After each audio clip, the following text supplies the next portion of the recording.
এটা হচ্ছে ডাক বহনকারী কবুতর ঘর।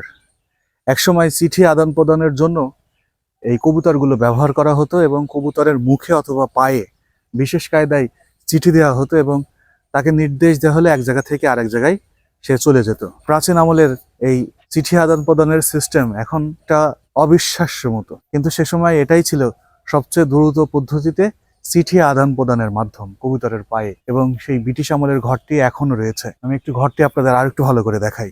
এই নীলকুঠিতে বসবাসকারী ইংরেজরা চিঠি আদান প্রদানের জন্য শিকারী কবুতর পুষে রাখত এবং সেই কবুতরের পায়ে চিঠি বেঁধে দিত। সেই চিঠি তারা এক জায়গা থেকে আরেক জায়গায় নিয়ে যেত তাদের নির্দেশ মতো। কালের সাক্ষী হয়ে কবুতর ঘরগুলো এখনো টিকে আছে, কিন্তু কবুতরগুলো এখন নেই। আনছুপি নীলকুঠির এটা মূল ভবন। মূল ভবনের ঠিক পাশেই এই ডাক বহনকারী কবুতরের ঘরটি অবস্থিত। শত শত বছরের সাক্ষী হয়ে এই নীলকুঠির মতোই এখন অনেকটা ধ্বংসস্তূপে টিকে আছে এই কবুতর ঘরটি।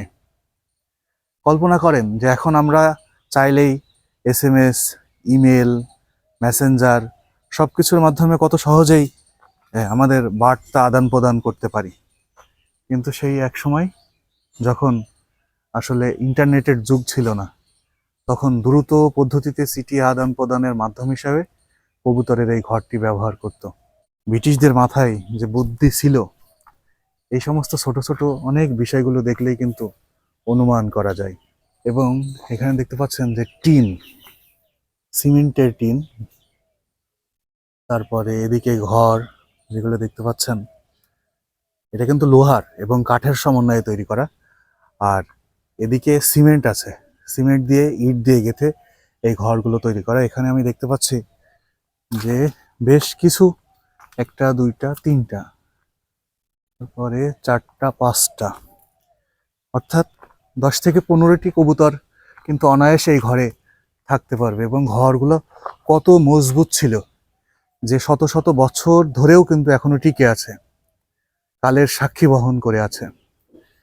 তো ডাক বহনকারী কবুতরের এই ঘরটি আপনাদের কেমন লাগলো, বা এই ঘর সম্পর্কে আপনারা কিছু জানেন কিনা, সে বিষয়টি অবশ্যই একটু কমেন্টে জানাবেন।